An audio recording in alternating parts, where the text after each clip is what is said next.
9 a.m. We call the meeting to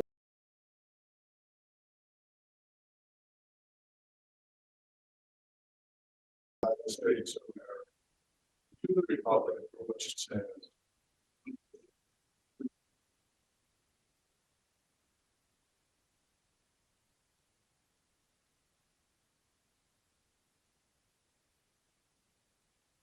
Okay, we've had an agenda submitted to us. Any additions or changes to the agenda?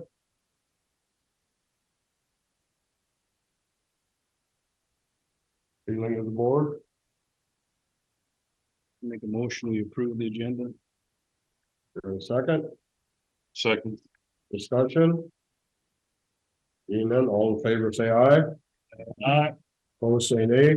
Carried. Next is the previous minutes of November 28th. Any additions or corrections to that? Not that I saw, move to approve. Second. Other discussion? Being none, all in favor, say aye. Opposed, say nay. Carried. At this point, we open up for public comment. Anybody wish to address the board for public comment? Doesn't appear to be anything on the screen. Anybody in the room? Yes. Good morning. Good morning. Lisa Dirks, Regional Director of the University of Minnesota Extension. I'm here before the board today to comment on the consent agenda item for increasing Jennifer Richter's time from part-time to full-time for administrative support for the Extension Department. I did present earlier this year to the board in support of this recommendation. Increasing Jennifer's time to support the Extension Department will result in increasing programming for both our 4-H and agriculture parts of our department, as well as ensuring that our office is open for county hours for the public as well. So thank you for considering this item today. There'll be more hours available then, if that's the intent. Currently, Jen works until 2:30 in the afternoon. If the educators are out in community, then our office is closed to the public. It's important to note too that we're taking away the intern position. Yep. So thank you for that, Commissioner Johnson. So last year, the board had approved a fair assistant for some summer help. And so the proposal was in increasing Jennifer's time that we would not have that fair assistant during the summer. Any other questions? Thank you. Thank you. Thank you. Thank you. Any further public comment? Public comment. Got a couple minutes. Well, we're going to start right away with the presentation for 9:05 schedule. Might as well. Might as well. Jessica's here. Jessica, morning. Commissioners. My name is Jessica Haberline and I'm here on behalf of Houston County Fair today. I'm just kind of giving a recap of the year. So the fair was overall well attended, even with the strong heat. I feel like there was a good attendance. The couple of board members that are the animal experts did make the decision to release the animals early, just for the safety of the animals. So some animals did leave the fair early, some left like late Saturday night, early Sunday morning. But we did get the animals home for the safety of the animals. This past year, last December, we completed a partnership with 4-H. So it outlines a document that was included on what the fair brings to the table and what 4-H brings to the table for the kids, kind of outlining who contributes financially, who's in charge of what, kind of a nice timeline for everything to go by. So that has been, I know Rebecca from 4-H has said that's been a really helpful document. Just kind of helps us keep us on task for what we're doing.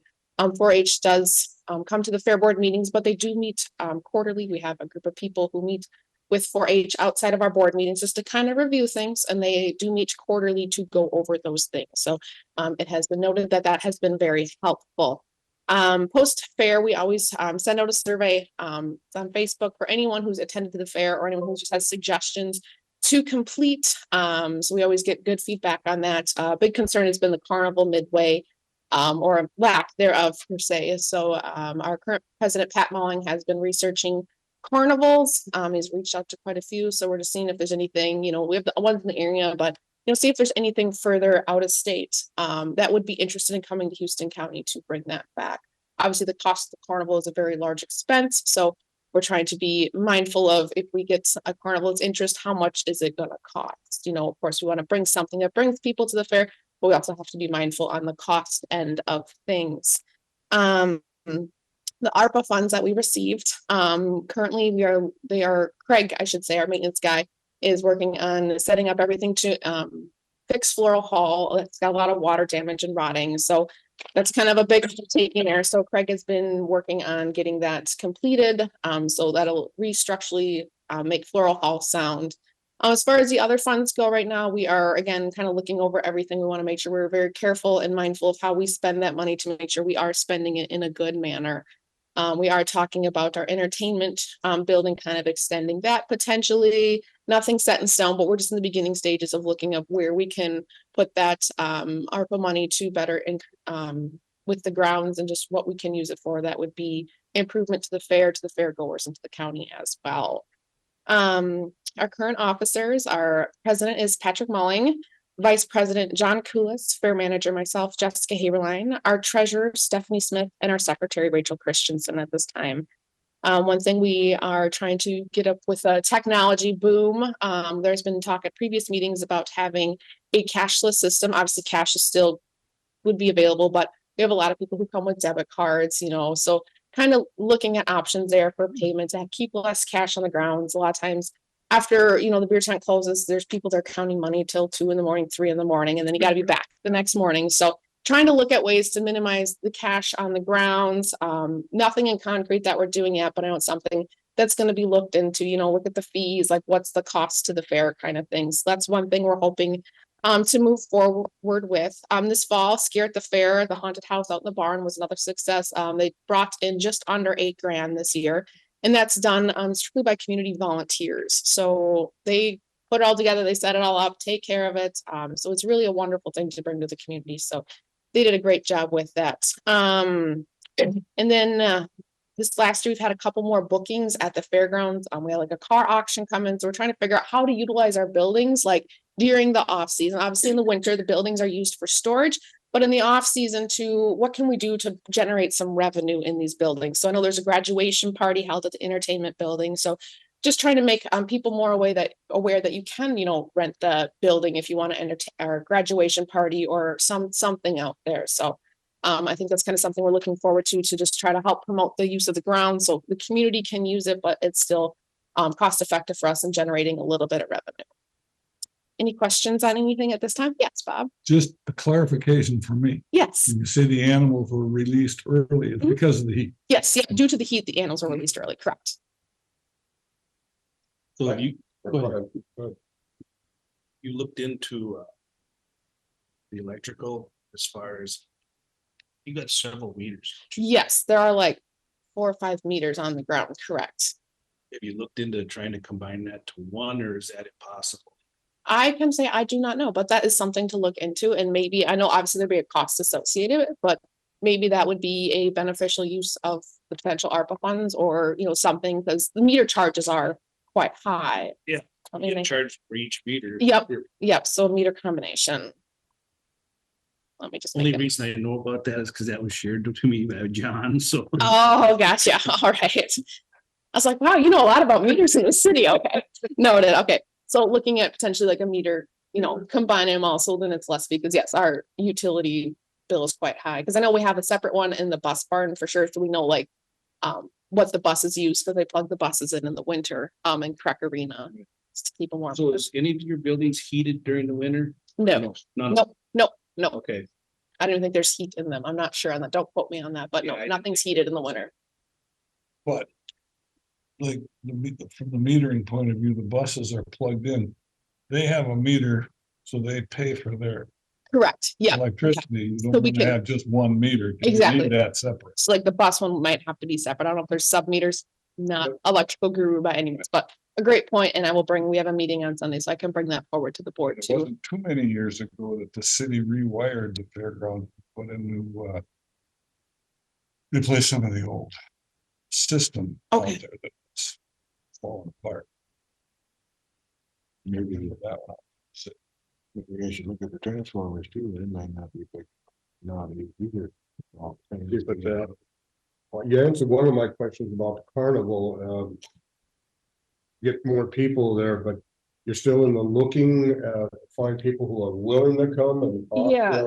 Yeah, so like we haven't had any carnivals yet that have like, yes, I'll come. A lot of them like have pre-booked, years in advance. And then the problem with Minnesota, like getting someone from Wisconsin to come here is Minnesota has a really strict electrical policy. And a lot of the carnivals don't want to deal with that because a lot of them, they're delayed opening or they have extra things they fix where if they ran in Wisconsin, they wouldn't be able to. So yeah, our President Pat's kind of been looking through trying to find something. So. Well, I was wondering about that because in Wisconsin, they all have carnivals. They must get a lot. Mhm. And like I said, a lot of the carnivals are like pre-booked, they've been to that Yeah. fair for a year and they're Yeah. just dedicated. That's where they go. That's who they've dealt with. That's who they're comfortable with and that's where they stay. So we do have the Minnesota Fair Convention happening in January, mid-January. A lot of the carnivals are up there, so we'll kind of do some talking to them as well. But we're looking hard because I know that's been a big thing for the fair. Even if you find a carnival with rides for the more juvenile people, I mean, Something. the little kids. The little kids. Mhm. Not something you could go for a ride on. Well, I wouldn't say that. I feel safer on some of them. But yeah, so we are working on that. So where are you at on your phases for buildings? The building phases, I will be honest, I am not the expert on that. They've been fundraising for the next phase of that. But as far as that goes, I honestly cannot speak to that. I can send a follow-up email to Allison to get to you guys kind of on where we're at with that. That'd be fun. I guess the last question I have, I was looking at the financials here and some of those things that have the negative balance. Is there anything that can be done to? Well, I wasn't at the rodeo or whatever. Mhm. What are some of the things that could improve on that, or is Yes. it weather related again? Yep, the weather was warm, but we had a good turnout. It's like, the first time you start, like the first year we did it, it was like a massive rainstorm. So that kind of dampened it. Last year was good.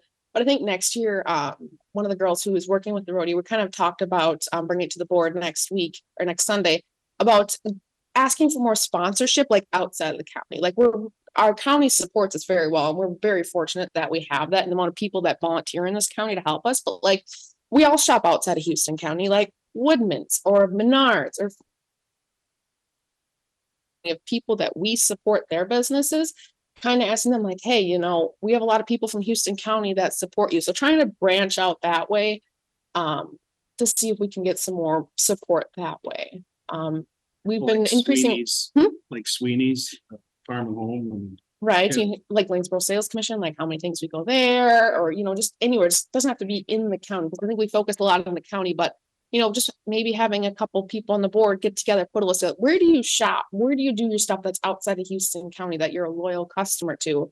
And we can go to them and ask them in exchange, hey, we do a lot of business with you guys, like on the personal level, on whatever, and just see if they'd be willing to chip in a little bit. If financially not, if they're able to like donate, the farm fleet would rather donate a gate than a product. I mean, hey, something. So I think kind of that's what the hope is, just kind of reach out a little more on that route and go from there. Like I know Woodman's, they come to the auction. Yes, the Woodman's has been always very good at supporting the auction. So we kind of, got to be careful that we're not taking away from the youth, but just seeing if they'd be interested more. It's like if you sponsor the rodeo, then you get to give them free advertisement, talk about that business during that, event. So kind of look at it more from maybe a marketing strategic standpoint. Any other Okay. questions? Thank you, guys. All right. Perfect. Appreciate it. Thank you. Thank you very much. You guys have a great day. Have a better one. All right. The next appointment we have is at 9:30. We'll probably should wait on that, being that like people coming in online later. So move on to the consent agenda. We have 6 items on the consent agenda. Feeling of the board.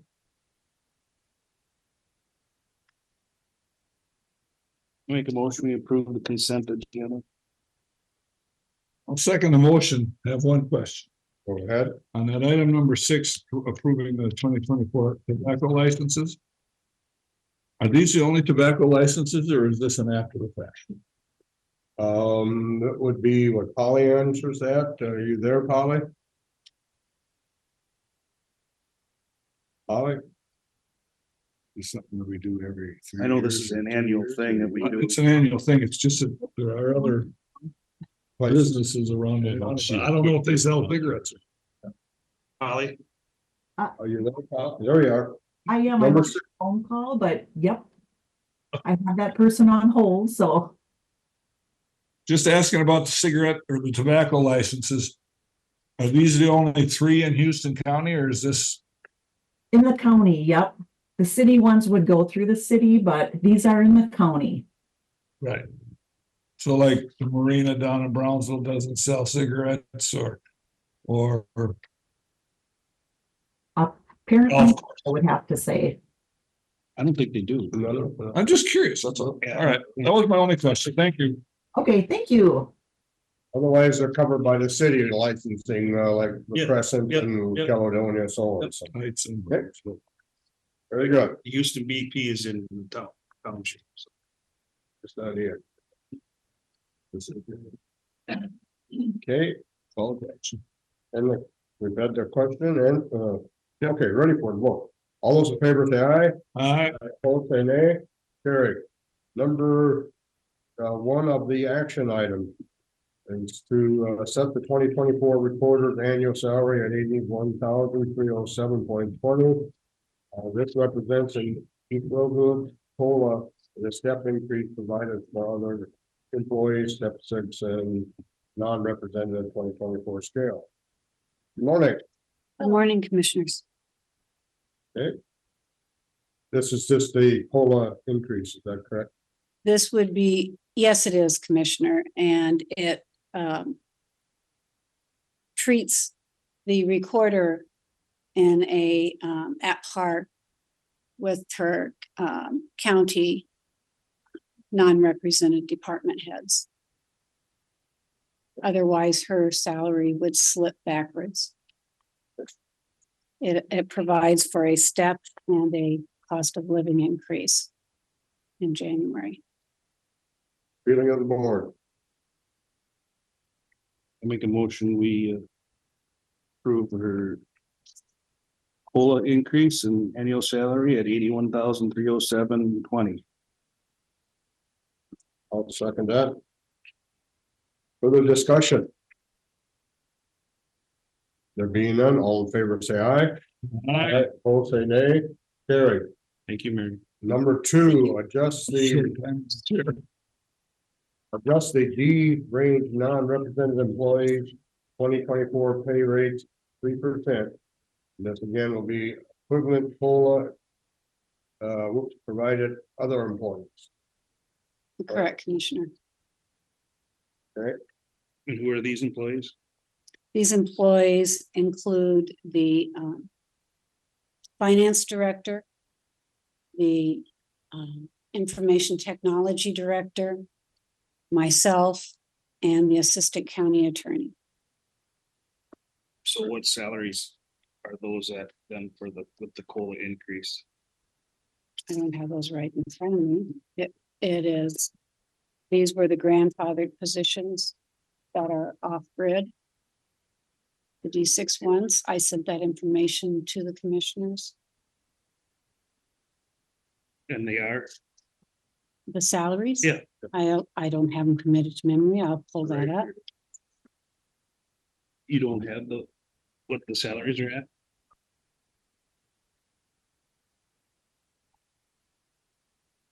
Read them someplace too. I'll pull them up, Commissioner.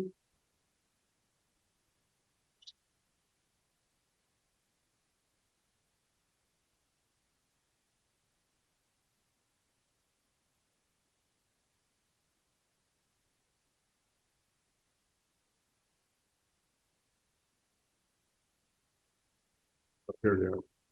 Yes, IT's at what?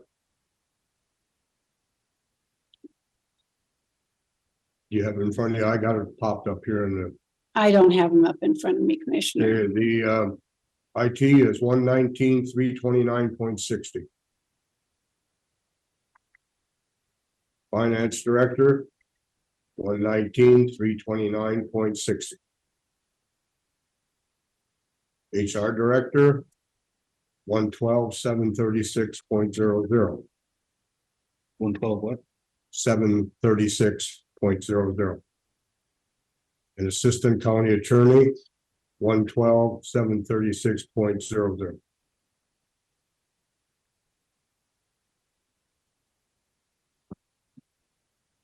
You know, the 3% increases. Yes, Chairman Severson.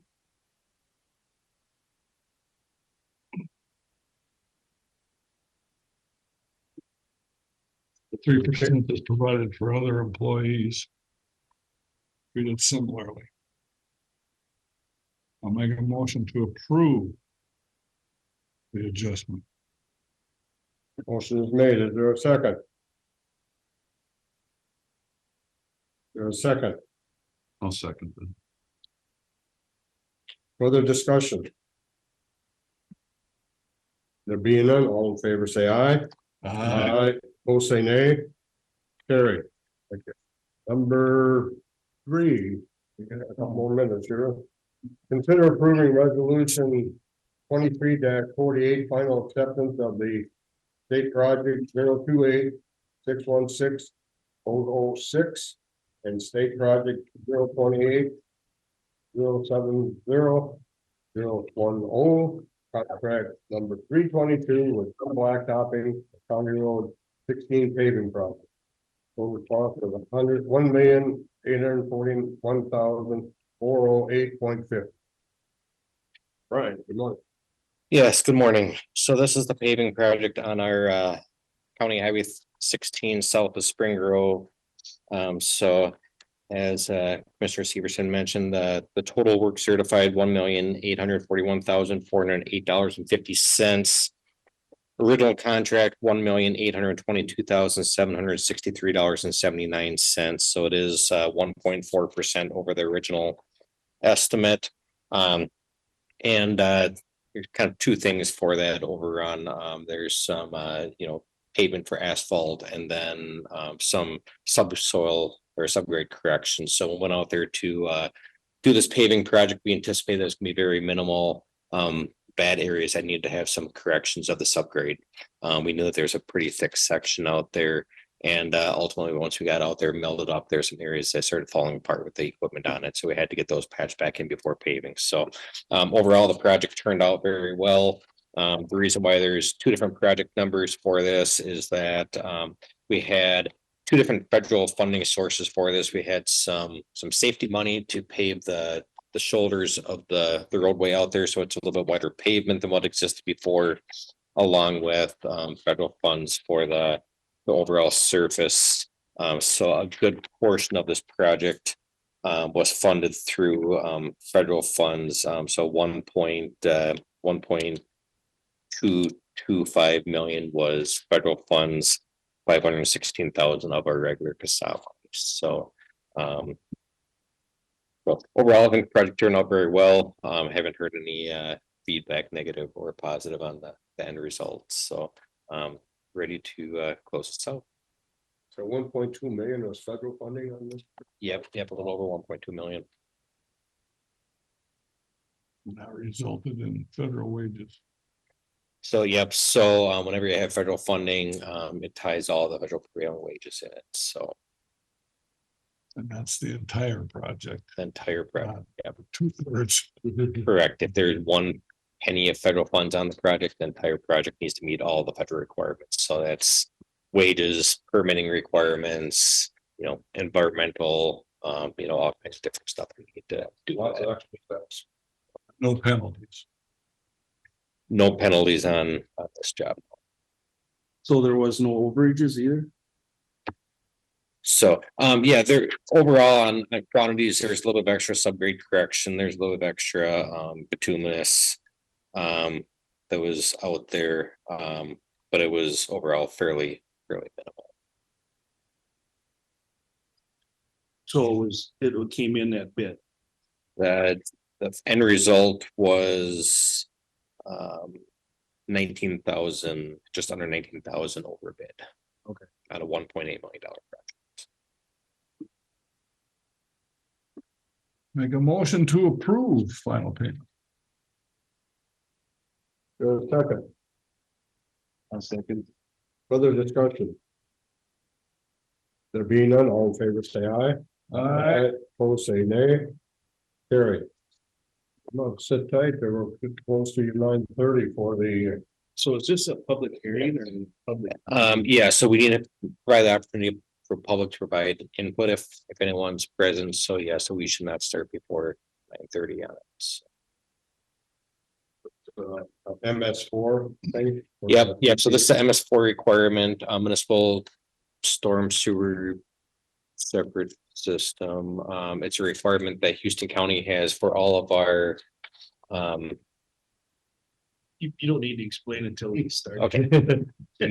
You're just gonna repeat yourself, Yeah. but it is a public hearing, correct? I wouldn't call, it's not necessarily a public hearing, it's So a we don't public. need to come out of it- session and do a public. No, hearing? but it's not a public hearing, it's a public information and provide the public opportunity to But we provide. could wait until 9:30. Yes, Cass, can I? Wanted to ask you a question briefly. So we've done. Have we done all of the elected positions? No, sir. What are left? What's left? County attorney, the sheriff, and the board members. Okay. Where are they coming next time or?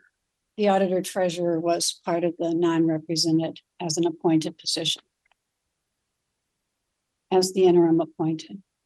I believe that was those the- individuals would be coming forth. They are next week. I'm not sure. They haven't Would confirmed you that. with me. contact, did we get that taken care of? Because I have realized- been in contact with them, but I'm not. I'll see what their wishes are. I believe The sheriff did give us An idea. what he was expecting. Yeah, at a workshop. So So where's, I guess we gotta. How's that being handled? it goes through their office. It's their preference whether they bring it forward or if they wish to work with my office in bringing it forward. And I'll recontact them. both of those are the only two left. I believe the county attorneys will be coming forth next week. We had tentatively discussed having something on this week's agenda. However, with regards to his calendar, he said he was still considering his position and that he was thinking about next week's board meeting. Good. So Polly's was in this number 2 here, She was, no, That that was she last- was in last week's. the last meeting. Yes.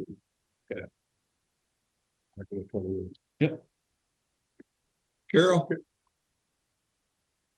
Of all the changes that we've made, are they part of the current proposed budget? Changes to what? Increases of salaries and what? Their 3% is all, I'm sorry, Carrie, go ahead. Yeah. They're all included. Normal COLAs and step increases were all included. What probably isn't included in full is possibly Sam and Brian, if they're asking for more than that. Right. Right. But the But so 3%, far, but the 3% is included. Pretty much across the board, so. Yep, thank you. Yep. Okay. Any other questions for test before she, okay? Nope. Very good, thank you. thank you. It's close enough to 9:30 that you can start your presentation. And again, that's not a public hearing, this is a informational meeting to allow the public the opportunity to comment on our stormwater pollution prevention program in northern part of the county. yes, so as part of our MPCA MS4 permit, which is our municipal separate storm sewer system. So that's where you get the MS4 portion. We need to provide or we provide the part of the opportunity for the public to provide comment on our stormwater control, stormwater measures, our operations within the MS4 area. So the MS4 area is the metropolitan area that includes La Crescent. So La Crescent is included this because they're lumped into La Crescent, La Crosse, Holman, Onalaska. That whole area has a population of over 50,000 people. So that's why La Crescent area is covered for this. So La Crescent Township, City of La Crescent, and Houston County all have an MS4 permit. We all have requirements. Requirements vary a little bit by the agency. Counties don't have to do a few things that cities and townships need to do if they have this MS4 permit. But essentially, the permit for Houston County's aspect is the areas that we have jurisdiction over within the La Crescent area. So our road right of ways and the drop site that we have are solid waste collection. So that's the areas that we operate. Part of our MS4 requirements or that we have some try to keep pollution out of the storm sewer system, whether that's leaves, any type of illicit discharge from people dumping chemicals down the drains, connecting drain lines directly to our storm sewer system, sediment getting into the storm sewers. So that's where there's street sweeping. County does some, the city does street sweeping up there as well. County hires other agencies to help us with that. And then we also can't increase our salt usage. We need to look at how much salt we're using in the wintertime in the Crescent area and how we can minimize that. Whether you use other products or you increase your manual removal frequency instead of just dumping extra salt on the roadways. And then we're also required to inspect our storm sewer system. So 1/5 of the system needs to be inspected annually. Since we're up there, it takes about 2 days to inspect the entire system. So we inspect the entire system every year. There's no reason for us to not do it every year. We catch stuff each year. We know what we need to do for maintenance items. So just for good practices, we inspect it all every year. So for 2023, we inspected 38 storm sewer outfalls, 144 catch basins, 29 storm manholes, and 3 ponds. So we inspect quite a bit up there. Had some real minor structure maintenance work that needed to be done, a little bit of concrete patching of some adjustment rings. And then some of the structures have, get some sediment that accumulated in the bottom at times. So depending on how much sediment is in there, sometimes it makes sense for us to go down there and clean the sediment out. Sometimes it's best just to leave it because it's such a minor amount. So that involves pretty much what we did out there this last year. Not a whole lot of changes in operations. I know Martin's looked at the inlet that they have over at the drop site. I'm trying to make sure everything stays clean over in that area so we don't have issues with the solid waste collections getting into that structure, plugging it up and causing issues. Guess that's all I have, unless there's any questions for the board or if anyone from the public wants to speak. When you do the inspections, do you utilize the ones that the city uses, that same company, so that they're doing this very town for them? Yes, so we're not inspecting the pipes. We're not inspecting the areas you can't see. So like the city's going down there and they're running cameras down some of their sewer lines. We're not running cameras inside of our pipes unless we know there's an issue. We can do that, but generally we're doing the stuff you can stand and see where the outlet of the culverts dump onto the surface. You can pop the manhole covers off, again, the covers off. You can look down at the structure itself. We're not looking at making separate pipes. So could you look in the inside? Do you have a robot to do that? We do. There's limitations to what we do. The farther we get into a pipe, a lot of times the worse the quality is. we definitely do that at times. If we think there's an issue, if we know that there's an issue, then we'll run that remote control car up there. Hope that there's no structures buried within that you run the car in to find out that And you it lose drops it? down and you lose it. We had that happen in Polka this last summer, so we had to go out there and we knew the structure was there. We dug it out, we located it, and all that happened there is that they But you get a guy to crawl. when the in street there. got repaved, they didn't not on an 18-inch pipe. You might get one guy that's kind of small. And even if it was big enough, someone can crawl and you get the air quality concerns, you Yeah, need I know. monitors and. You didn't find any tables or chairs? So that is, yeah, so that was one of the things we found this year is it's within one of the inlets up near the north end of town, we found. I believe that there was 4 little kid-size chairs with a little plastic table ones. and foldable, like the normal cloth foldable chairs that were in there. And then there's also a deck of cards that was inside that. And this is a structure that's I think it's close to 20 feet deep. What we think happened is someone walked up the pipe from the outlet end of the outfall up to 36-inch culvert. And they climbed up inside and they were using it as a play area. So, there are some structures, some areas where people are, crawling inside their spraying graffiti and other stuff, but Let's have a little tea party. there wasn't graffiti and stuff, so it was probably little kids in this case, in this scenario. Do we need to put covers on the end of that to keep them from going in? Some type of screening or whatever? This is the first time we've seen that happen. We have kind of been monitoring, make sure stuff doesn't show up again. Gotta be careful in screen. Yeah, so usually when you put the inlet protection on or the grates and stuff, you do that on the inlet side to keep stuff from getting into it. You put that on the outlet end, it That's like probably- debris coming out can get plugged up on the backside. So if it is kids in there, depending on what type of grate you put on it, they can maybe get under it. Do you work in conjunction with the cities as far as their outfall, right? Yeah, so some of them are, so that's one of the things that we have is, you have the storm sewer that goes down Elm Street to South 7th. Well, you have all the cities. Stormwater that comes into that area is both city and county water contributing to that, and then it all dumps back into the city system. So yes, we do have some discussions with the city. And it's always, whose responsibility is it for some of the maintenance efforts, it's at the county, it's at the city. A lot of times there's disagreement on who's. Volume control so that it doesn't erode. Like out by the fairgrounds, where several pipes come together, so there's some volume control to keep it from eroding. Yep, so for the most part, no. The reason why is because we're not having development within our county right away. That's increased stormwater runoff. The development's all occurring on the city side.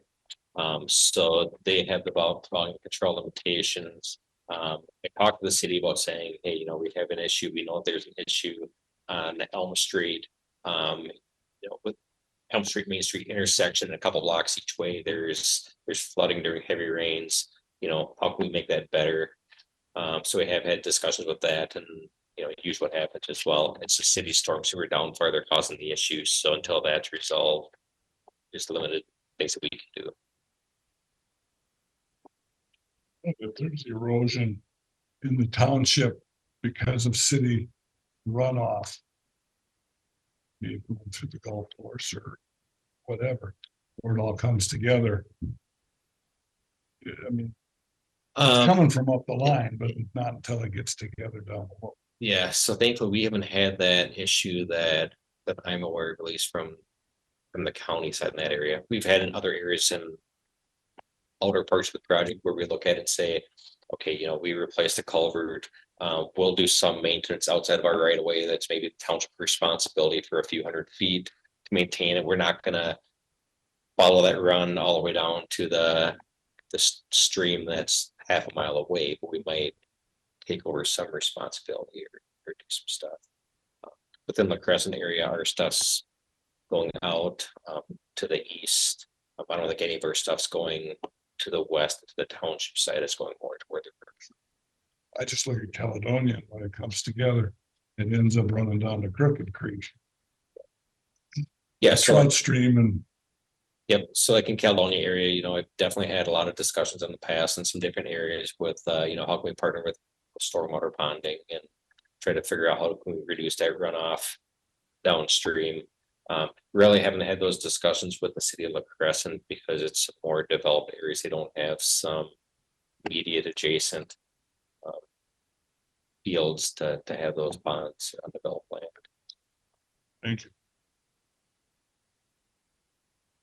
So is this how City of La Crescent got a grant for a street sweeper? Did they Yeah. work through this? That will be separate from this. So this program, this is like a permitting requirements. There is no special funding grants or anything I'm aware of that specifically geared with this program. There are other stormwater, clean water grants that you can apply for. I don't think they're limited to MS4 areas. I really am not sure what grant they applied for and what they got. I know Through the there's Winlac group on So they got a grant from Winlac to buy a street sweeper. Winlac was the conduit from the state of Minnesota. Okay, so they were the fiscal agent, is that what? Correct, yeah, They didn't get the money from the Winlac budget. correct. Okay, No, they were kind of like, they went through the state. and then also the Crescent Township is part of this MS4 too, because it goes out in Pine Creek. How far does it go out there now? Just to the one on the county line and all that? Because it feeds into the river coming down Pine Creek.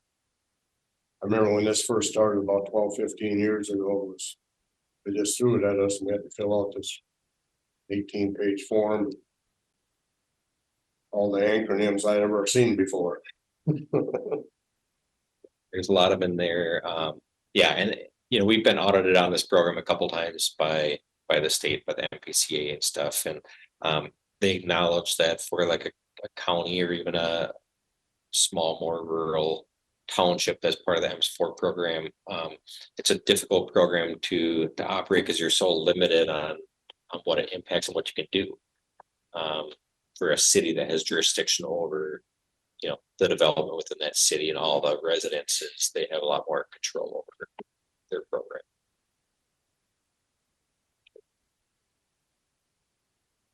Let's see, anybody on the screen with comment or question on this informational part of the program? Anybody in the audience? So we did it on the township level for the time. Is this every other year or every year? This is every year. So we used to do this jointly with the city. So I've attended 10-12 city of La Crescent meetings in the past. And the average meeting there has the same amount of comments as here today. So I think there's one person total, and the dozen years I was there that someone commented, and they were actually at the meeting for something else as well. Okay. Any other questions, thoughts, comments? We've done the informational part. Thank you. Thank you. Thanks, Brian. Thank you, Brian. Okay, going back to the agenda, appears that we have done all the action items, moving on to budget discussion. Carol? Not really a lot to go through. There have been some changes with the open enrollment, so next week I'll have all of those entered into the 2024 proposed budget. I guess I'm not sure where where we'll be at with Brian and Sam's salary adjustments. There hasn't been anything that anyone has come to say, oh, I'm going to have a lot, or I'm going to be getting some more money next year. So there's not really a lot of changes in that. I'll also be bringing forward the budget amendments for the 2023 budget. There are some things that are shifting up and down. We do the budget amendments so that we don't have a lot of variances to explain. We like to keep things, pretty much even with what we thought, or what we're getting as opposed to what we thought maybe we'd get. There's some decreases in revenue, there's increases in revenue. Some of the changes in the payroll haven't been entered. I'll see what kind of a difference that makes. And I thought I had sent your November reports out last Friday, but I guess I didn't. So I'll send you the November report so you can go through too and see where we're at with the budget. We got our first or our second half tax settlement posted for November. We haven't received the second half of our CPA market value ag credit and disparity reduction aid payments. No, we did get market value ag. That's included, but we haven't gotten the CPA and the disparity reduction aid. So there's still a pretty good, a decent chunk coming to offset that. So there's not a large amount to carry over from 23. I think it'll run probably around $100,000. I'll carry over. Yeah, So on our a cash little less than basis. 1%.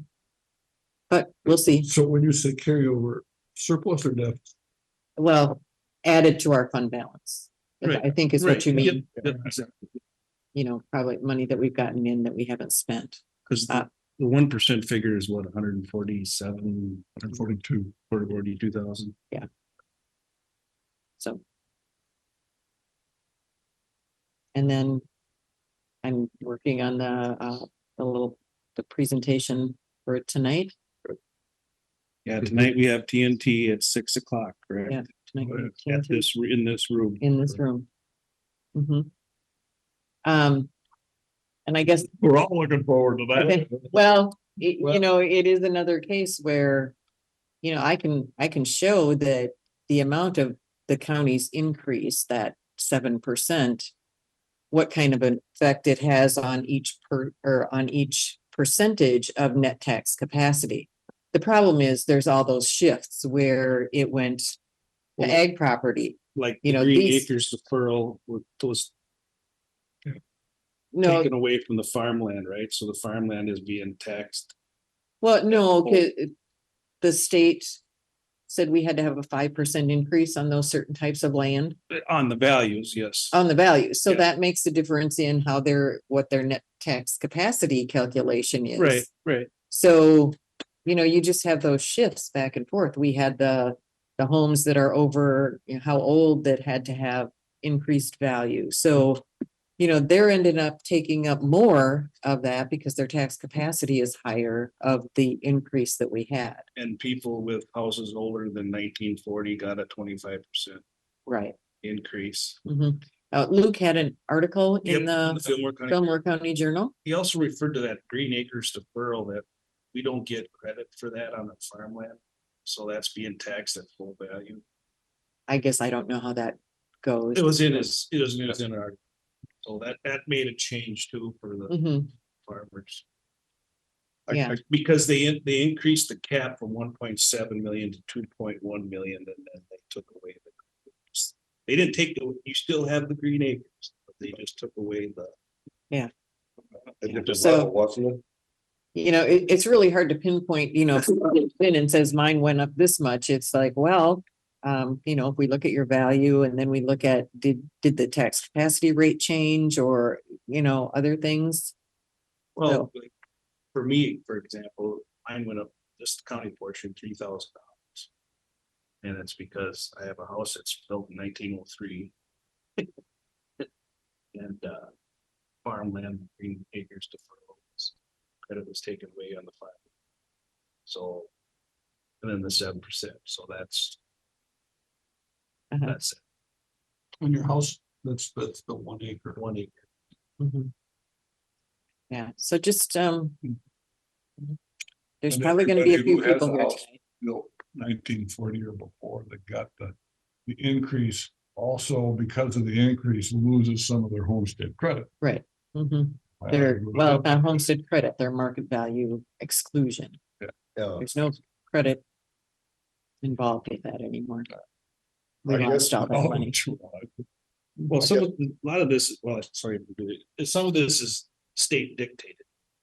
Oh, most A of it, lot of it, Mm-hmm. a lot of it. yeah, most of it is. I think I did read that next year they're actually increasing the market value exclusion. To be a higher amount and then maybe go up higher, you know, because higher value homes, It it used to goes be down once you hit a like certain thing. 5,000 or something. Yeah, I think I it's, think they're going to 150. yeah, something like that. I mean, but it's nice. Mhm. It's hard to But find you know, there again, that's gonna mean another shift. If we have these Yeah. people getting more market value exclusion.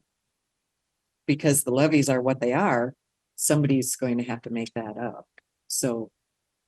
And then, you know, I did notice that the Houston School District, again, you know, levied the max, they typically don't end up.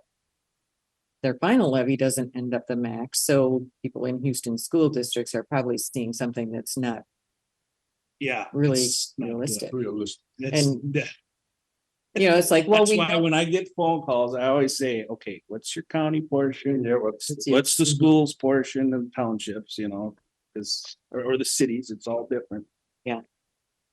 and you know, I went through it with Pete last year. He's like, well, we know we're not going to do that. We're not going to levy that much. And I said, well, you know, that's why you're having all of these questions is because you did in your preliminary levy, say you were going to levy the max.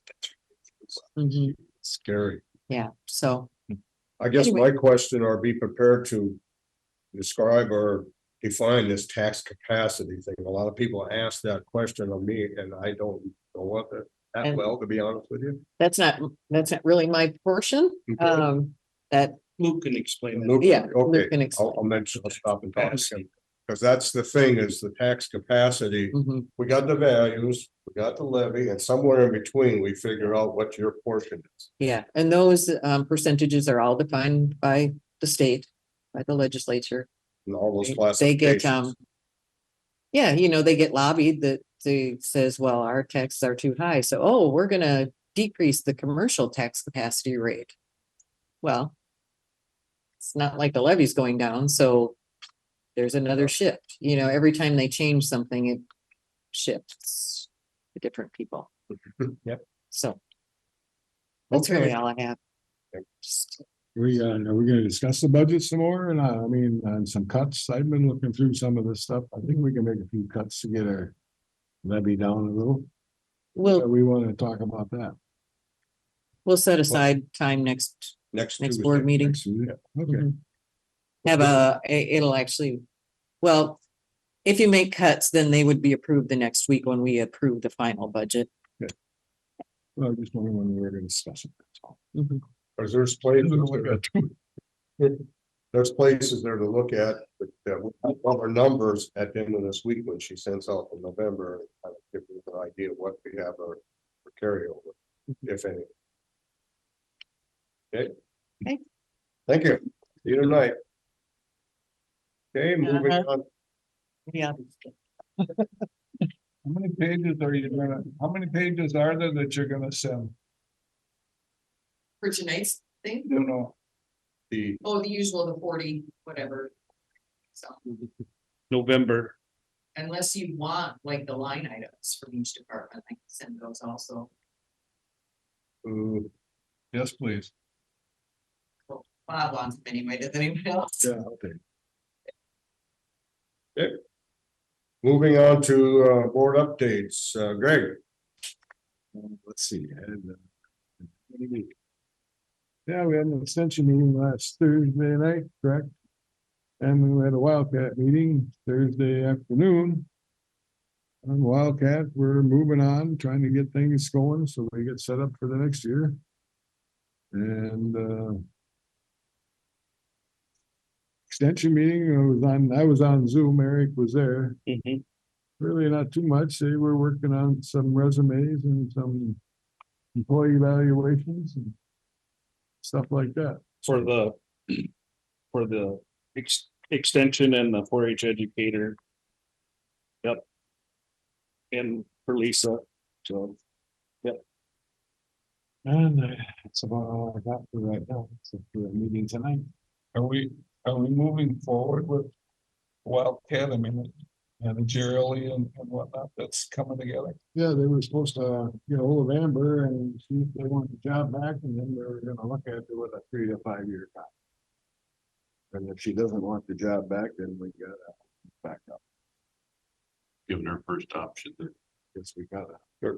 We told her last year if she did a good job and she was interested in moving on her, we do a 3 to 5 year contract. So that's kind of. Thank you. She's got 2 weeks to let us know. Not that far away, really. Well, it's coming fast, so we gotta keep moving.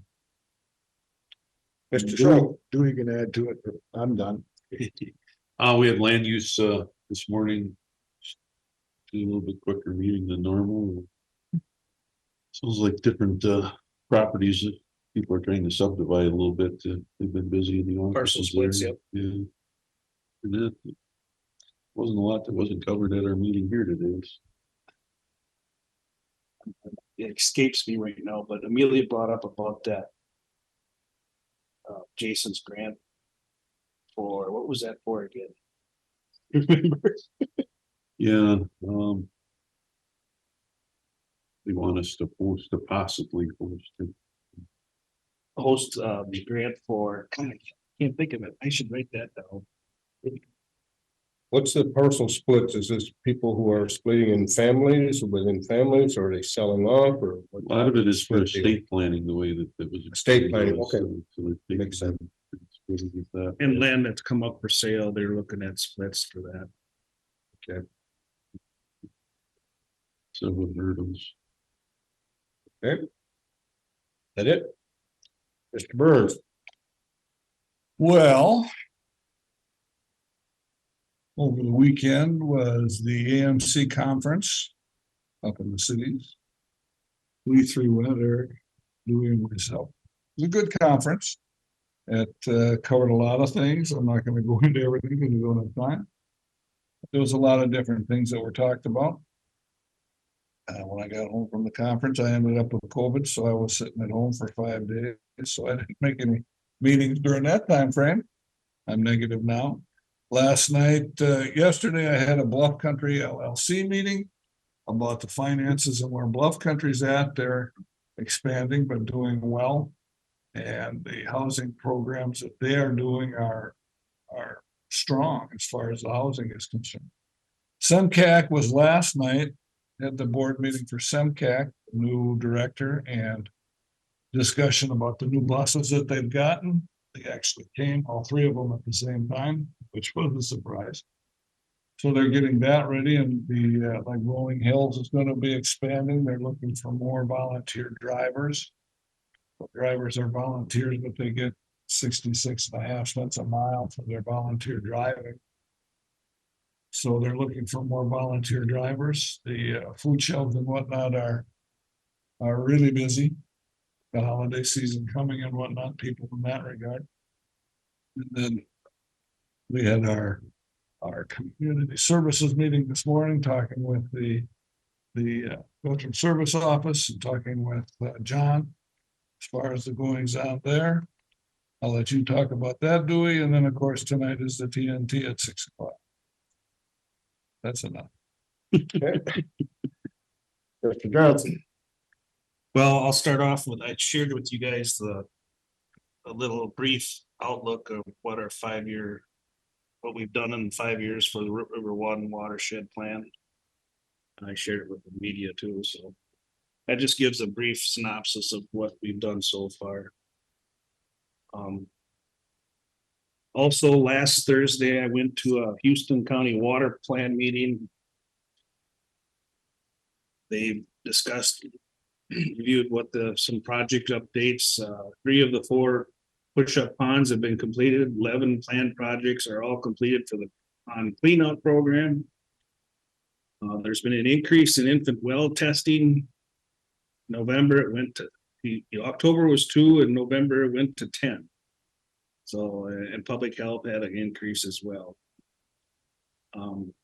Testing prices to increase for January 1st for those tests. Increased $5 per test. So the increased price is $30 to have you tested. They have a soil health event coming up December 7th, or was December 7th. That was that same day of our meeting. So have a conservation insert in the Fillmore County Journal, if you guys have had a chance to review that, look at what all they've done. They have an I-90 soil health to health tour coming up February 8th. Next year. So. A lot of talk about the water thing, you know, the nitrate situation and stuff like that. Just a little basic discussion on that, where that sits. Then Thursday night, I had extension meeting.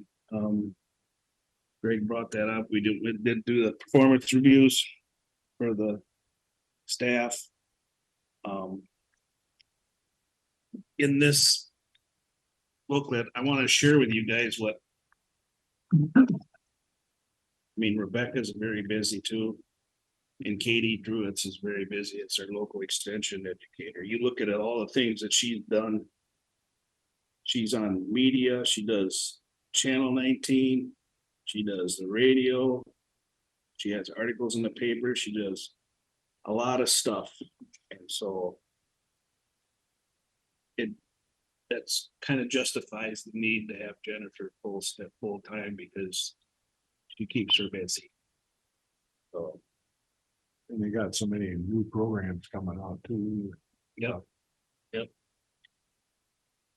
So no, it was good. And I had extension meeting up at AMC, extension committee for the AMC up there. We had a brief meeting, hour-long meeting. We had breakfast at that meeting, and so we're working on the new MOA, right? One memorandum for the 25-27 years for extension. So there's a subcommittee that's working on that, getting the details ironed out and what's going to be in there. So more to come on that. We have several meetings over the course of the year where it finally comes for approval.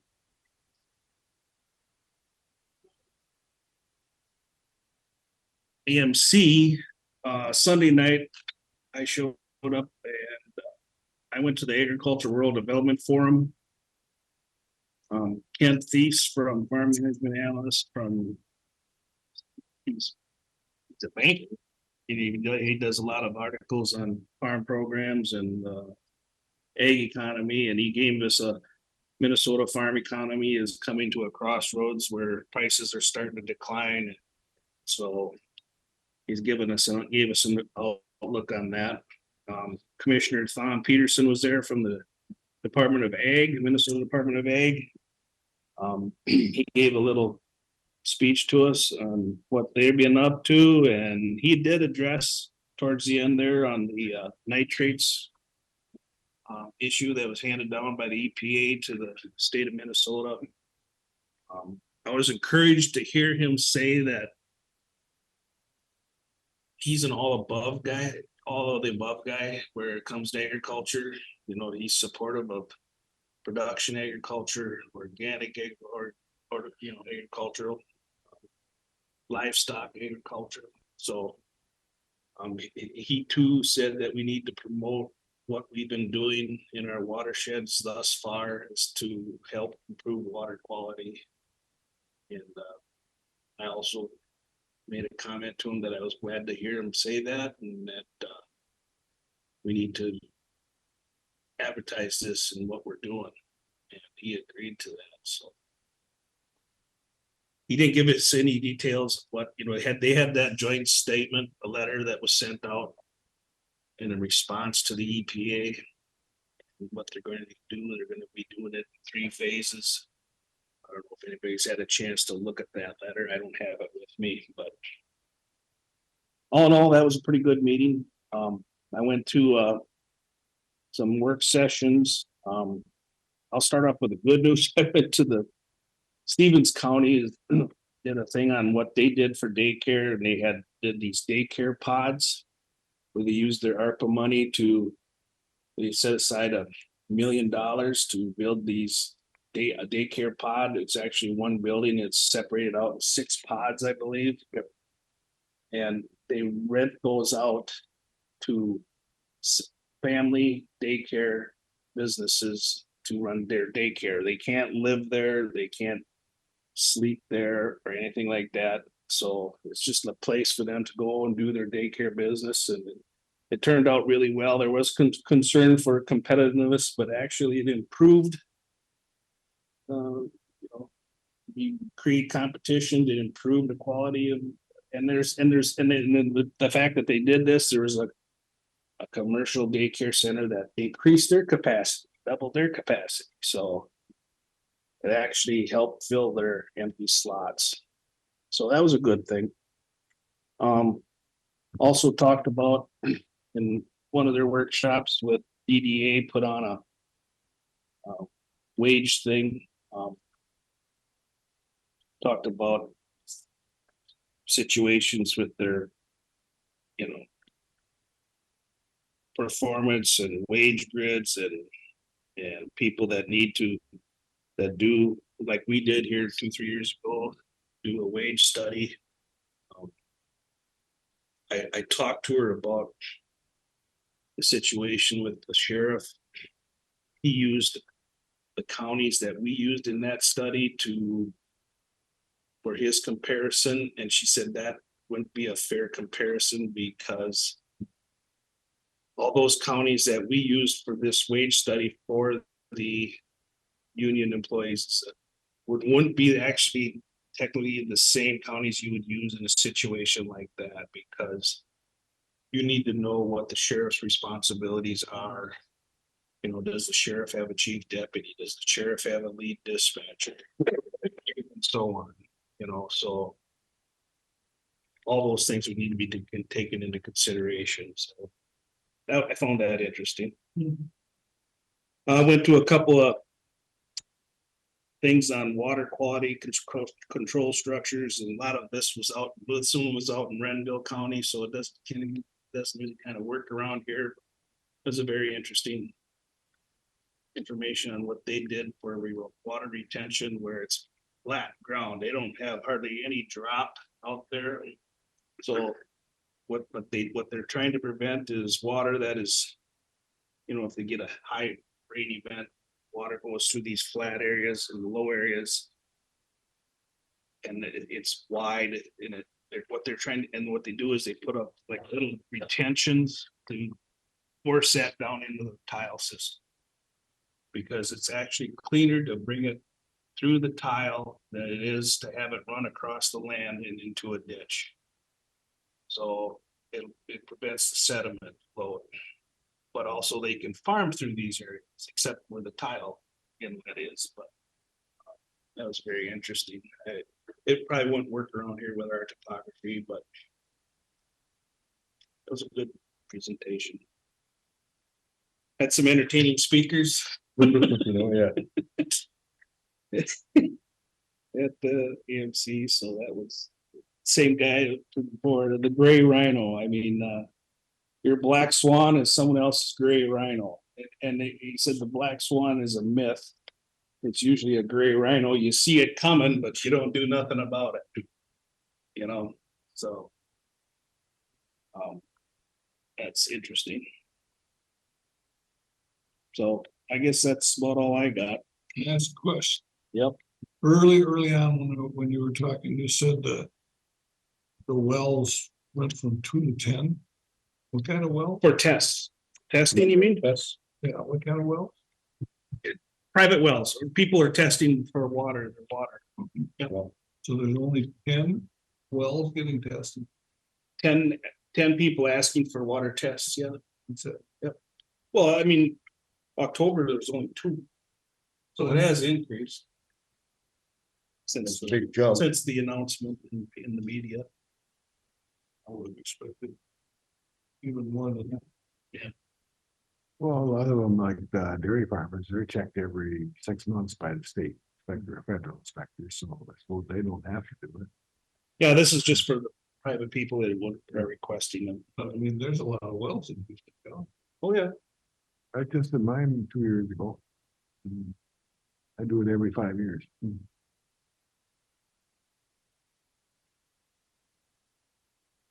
And the last question I had for you, this watershed that shows the dam down in Crooked Creek. Isn't that? Winter? Yeah, and we should try to see if we can't get that It should be. recognized somehow because of what they brought at AMC about what they did. Yep. I'll talk to Dave and Dan. That about dam up in Freeburg? Yeah.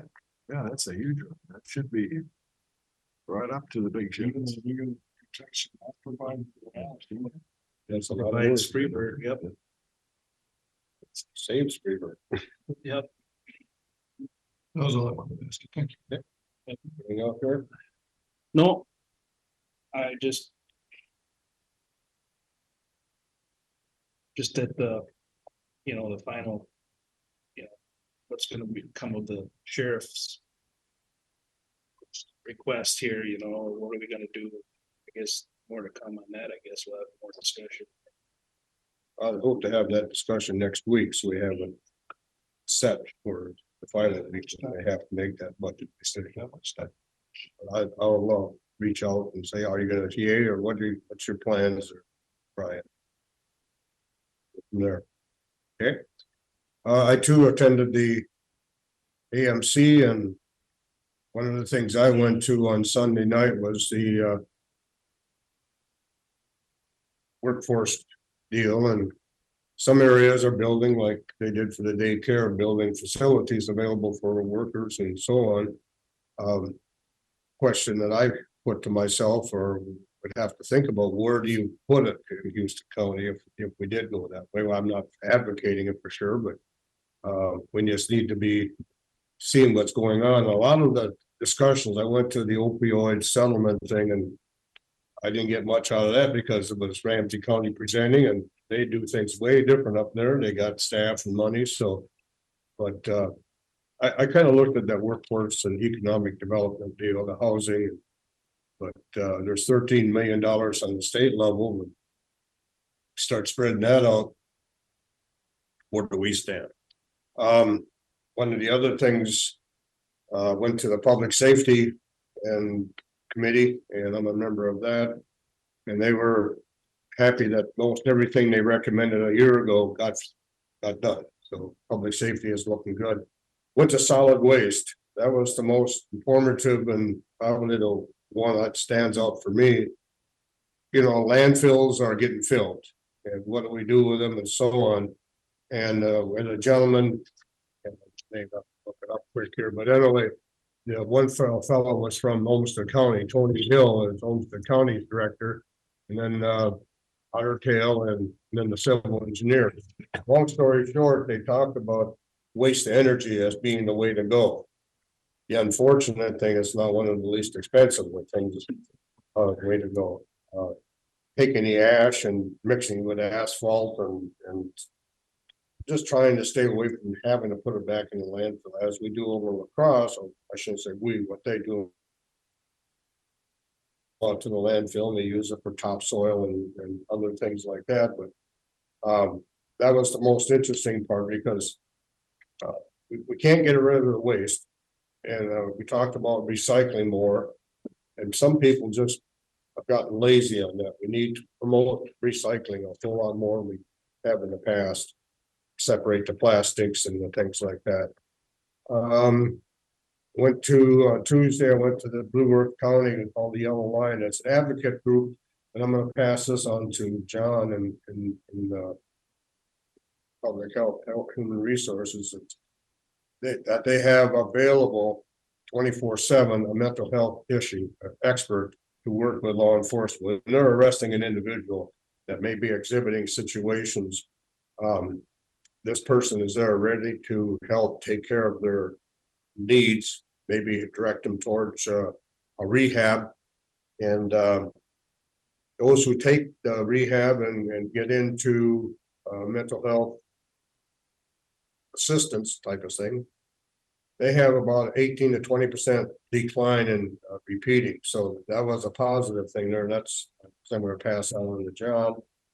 This morning I met with community service. Rob is going to be working with doctors and gunners to help educate them as to veterans' needs. It kind of came out of a situation over the years that was happening over at Toma, if we kept up with it on the local news. Sometimes medical staff misdiagnose something that could affect our veterans. And so he has the opportunity to work with people over at Gunderson who are in the training part and help advance their education, and be able to deal with that. Talked with John, he had very short today for pretty, he's shorter than normal. And the main thing, the highlight I got out of it was that there are currently 3 openings in their department because of people who have retired or moved on to other places. As you saw in our agendas today, we approved and looking for some replacement folks, but going on there. One question I had, we all got this numbers here that Commissioner Bird has talked about, trying to get away from leasing, and I think we need to be prepared to act on that. The lease program hasn't worked out, in my opinion, and we have an opportunity, or should possibly start looking at purchasing some good used vehicles to keep our fleet going better than it is right now with some of our older equipment. But I just want to have that in the back of our mind as we think and go through the steps of budget. Great. Like the cars that we have on lease now, if we drop that lease, do we own them cars or do they take them back? They take them back. You can buy them all. If we want. On some of those reasons, we're at. Some leases up. So, but we'll continue with the lease until it's up. Right. We're We just, can't do this all at one time. well, we're gonna have, that's what I mean, we're gonna have to just roll. roll it. As the lease ends, we'll replace it with a. And there are some of the vehicles who are looked at to be replaced with these possible 3 or whatever are off the lease already from my five. The 3 in question never were leased. They were owned. They were owned. They're owned and they're junk. They're meters with heaters. Works. I And got a couple of those. yes, Okay, but I just want to put that, and then Derek alluded to our Rhino guy. What I liked about his presentation, he got into the investigative parts. He was saying how different people investigate in different ways. And so it's important to realize that a good investigator will dig deep and ask more questions. So but that's about all I got right now. So see, anybody on the screen for public comment? I just got one. Yeah. Just to go off of what solid waste discussion, it came up in our policy committee, environmental policy committee. Because in 23 session, the legislature commissioned the MPCA to take a study path towards zero waste. So this is gonna be a big game changer because we had a gal from Hennepin County that gave a presentation on that, and they're going to, right now, we're stuck at 40% recycling. We never seem to get past that. We're stuck we're just stuck there. So what they're gonna do, it looks like to me, is they're gonna go to the manufacturers that produce this for their packaging containers and stuff, and tax them percentage to help with making this zero waste goal, because they want to eliminate landfills. So that it was brought up, well, how are you going to get the ones that the manufacturers that aren't in Minnesota, how are you going to get them to comply? So it's going to be very complicated and confusing in order to get that goal accomplished. But things are going to start changing here, and I don't think they like us going to the incinerator route either. Well, and that's To where those produce energy, yeah. So, yeah, it's going to be interesting to see how that all works out. I know the group that talked about the towards zero trash or towards zero waste is the plan. He talked about the 3 ways of getting rid of garbage. And one of them is landfill, one is waste energy, and one of them is just put it out in the backyard. And of course, that one doesn't work. It shouldn't. So, we're just trying to, and as I was listening to it, and we have the opportunity of sending our stuff over to lacrosse there. The more we can get through that, you know, we need energy. And, the waste energy is the waste is what they were promoting. Because landfills are filling up too fast. And we just expanded the lacrosse landfill with the medium amount over there. We meet again here in the 20th. But, you know, that landfill is only gonna last until about 2040 at the latest. And, you know, that sounds like a long ways for us, but it ain't a long ways for everybody. So, that's why, and I've always kind of leaned towards the waste energy because you need the energy and you need to minimize that stuff. So that package or whatever it was that was incinerated becomes ash, and then they can use that like they tried to asphalt mix, expand that, fill it. They utilize it sometimes as landfill topsoil. Some places just bury it. So but then you gotta be careful of the metals that are in that ash too. So, that's one of the things. Okay, any other comments? Any other, okay, next one, public comment? Public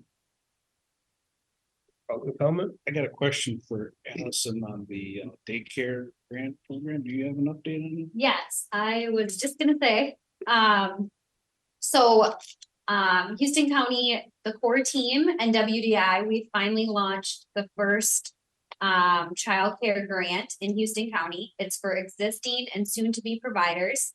Already a lot of interest. Don't want to jinx anything, but I think it's safe to say it will create slots because we have a couple people who are interested in getting into the industry and they needed just a little bit to get over that hump, and this is going to do that. I don't know if John has anything to add, but John and I have had quite a few meetings. We've had monthly meetings with Kyle from WDI and D. And then the core team approved the overall grant. So it's out, it's launched, spread the word. We're excited. That's a good thing. Yeah. Yeah, I'll just add, you know, we're excited to get that mini grant system off the ground. It's one of a number of initiatives we're going to be working with in conjunction with WDI with the dollars the board has allocated out of ARPA. Also, Commissioner Johnson, I think you mentioned a pod project in Stevens County. Yeah.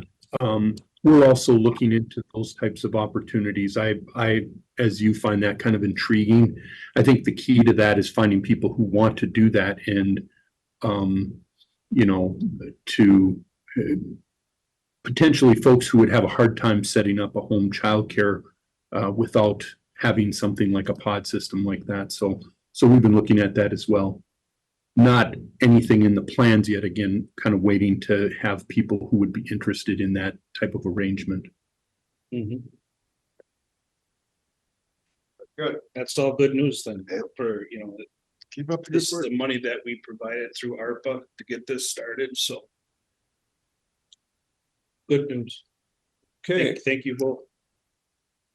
anything else for the good of the cause? Anything else? See you tonight at about 5:45 or so. Prepare for 6. Entertain a motion. For a second.